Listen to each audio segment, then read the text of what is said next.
Welcome to Judy's kitchen. Judy's கிச்சன்ல இன்னைக்கு நம்ம எல்லாரும் கடையில போய் சாப்பிடுற பரோட்டாவை வீட்லயே எப்படி பண்றது பார்க்கலாமா?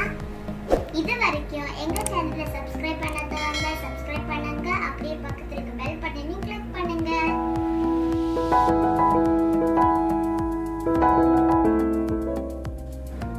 இந்த பரோட்டா பண்றதுக்கு 1 கிலோ மைதா மாவு எடுத்துக்கிறேன். மாவு கூட இதுக்கு தேவையான அளவு உப்பு சேர்க்கலாம்.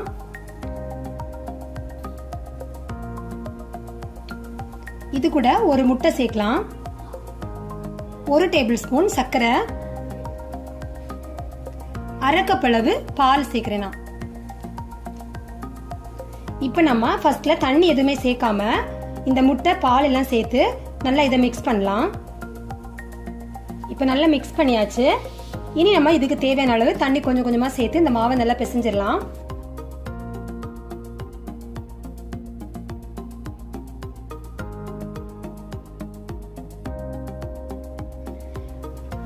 மாவை இந்த மாதிரி கொஞ்சம் இலக்கமா நான் தண்ணி எல்லாம் சேர்த்து மிக்ஸ் பண்ணியாச்சு.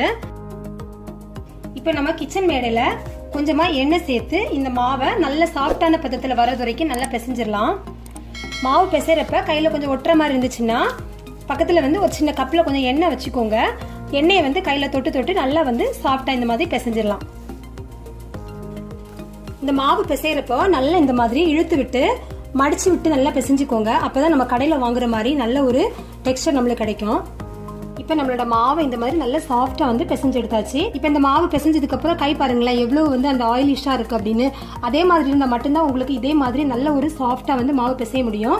அது மட்டும் இல்ல கையில ஒட்டும் போது எண்ணெய்க்கு பதிலா மாவு சேர்த்துறாதீங்க. மாவு சேர்த்தீங்கன்னா கண்டிப்பா நம்மளுக்கு ஒரு பெர்ஃபெக்ட் பரோட்டா கிடைக்காது. இப்ப இதை நம்ம மினிமம் 1 மணி நேரமாச்சு நம்ம ஊற வைக்கணும். உங்களுக்கு டைம் இருந்துச்சுன்னா மத்தியானம் லஞ்ச் எல்லாம் முடிச்சதுக்கு அப்புறம் நைட் டின்னருக்கு பண்ற மாதிரி இருந்துச்சுன்னா பிசைஞ்சு ஒரு 2-3 ஹவர்ஸ் கூட நல்லா ஊற வைக்கலாம். ரொம்ப சாஃப்டா இருக்கும். இப்போ இதை நம்ம ஒரு ஈர துணியால கவர் பண்ணிடலாம்.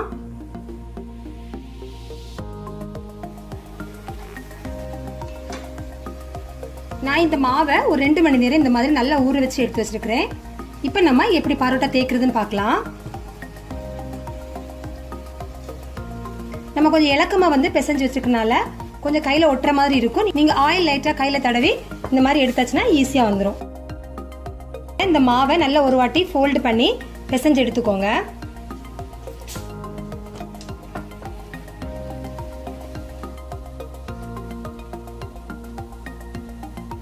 மாவு எந்த அளவுக்கு சாஃப்டா இருக்கிறதுனால நம்ம இந்த மாதிரி ஃபோல்ட் பண்ணி கையால பிசைஞ்சா கூட எவ்வளவு சாஃப்டா இருக்கு பாருங்க.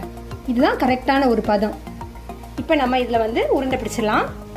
ஒரு பாத்திரத்துல லைட்டா எண்ணெய் தடவி இந்த மாதிரி நம்ம ரெடி பண்ணி வச்சிடலாம். இந்த உருண்டையெல்லாம் பிடிச்சு நம்ம வைக்கிறதுக்காக இதை ரெடி பண்ணி வைக்கலாம். நம்ம பிசைஞ்சு வச்சிருக்கிற மாவுல ஒரு சின்ன போர்ஷன் எடுத்துக்கோங்க. ஏன்னா நமக்கு அந்த அளவுக்கு நிறைய மாவு வச்சு நம்ம பண்ண முடியாது. ஸோ கையில ஒரு சின்ன போர்ஷன் எடுத்துட்டு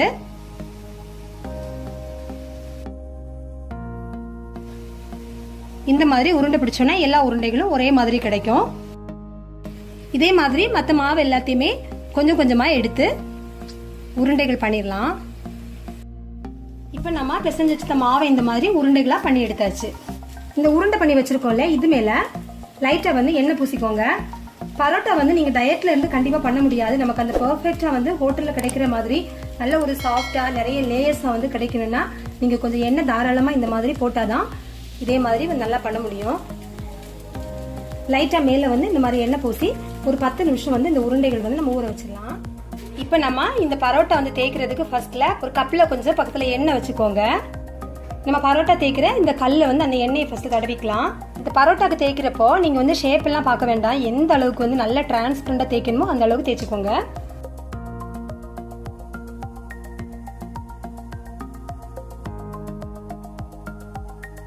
இதே மாதிரி நல்ல டிரான்ஸ்பரண்டா கண்ணாடி மாதிரி தேய்ச்சிக்கோங்க.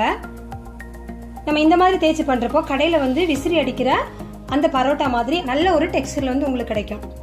அப்புறமா இது மேல கொஞ்சமா இந்த மாதிரி ஆயில் அப்ளை பண்ணிக்கோங்க. இது எதுக்குன்னா நம்ம அந்த லேயர் நல்ல சூப்பரா பிரிஞ்சு கிடைக்கிறதுக்கு.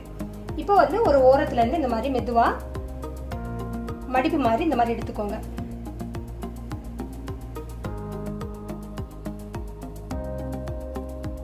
இதோட இந்த எண்ட் அடிப்பக்கம் இந்த மாதிரி மடிச்சு விட்டுருங்க. அவ்வளவுதான். இந்த மாதிரி நம்ம தேய்ச்சி வச்சிருக்கிற பரோட்டா வந்து எப்படி பண்றதுன்னு பார்க்கலாம். ஃபர்ஸ்ட்ல வந்து கையாலே வந்து இந்த மாதிரி எல்லா பக்கம் ஈவனா வந்து இந்த மாதிரி அழுத்தி விடுங்க. லைட்டா இந்த மாதிரி அழுத்தம் கொடுத்து தேய்ச்சி எடுத்துக்கோங்க. லேயர் பண்ணதுக்கு அப்புறம் ரொம்ப வந்து அழுத்தி வந்து தேய்க்க கூடாது. இப்போ கல் சூடானதுக்கு அப்புறமா இந்த பரோட்டா போட்டுடலாம்.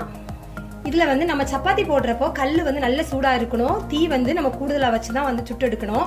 ஆனா இந்த பரோட்டா வந்து கொஞ்சம் வேகிறதுக்கு டைம் எடுக்கும். அதனால அடுப்பை வந்து ஒரு மிதமான சூடுல வச்சுக்கோங்க. இல்லைன்னா வந்து மேல சீக்கிரமா வந்து கருகிட, உள்பக்கம் வந்து வேகாது.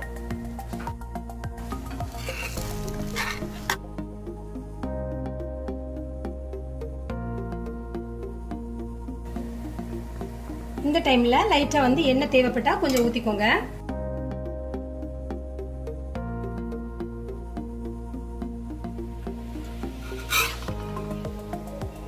இந்த மாதிரி லைட்டா வந்து கோல்டன் பிரவுன் கலர் ஆகுறப்போ நம்ம எடுத்துடலாம். இதே மாதிரி மத்த எல்லா பரோட்டாவும் தேய்ச்சிடலாம்.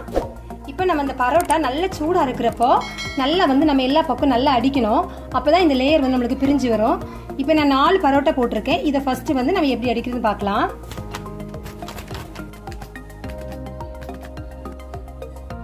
இப்போ பாருங்க, இந்த பரோட்டா வந்து இந்த மாதிரி நமக்கு லேயரா கிடைக்கும். சூப்பரான நம்மளோட பரோட்டா ரெடி ஆயாச்சு. கண்டிப்பா இந்த ரெசிபி நீங்களும் ட்ரை பண்ணி பாருங்க. இந்த வீடியோ பத்தின கமெண்ட்ஸ் ஏதாச்சும் எனக்கு போஸ்ட் பண்ணுங்க. இந்த வீடியோ பிடிச்சிருந்தா லைக் பண்ணுங்க, ஷேர் பண்ணுங்க. தேங்க்யூ.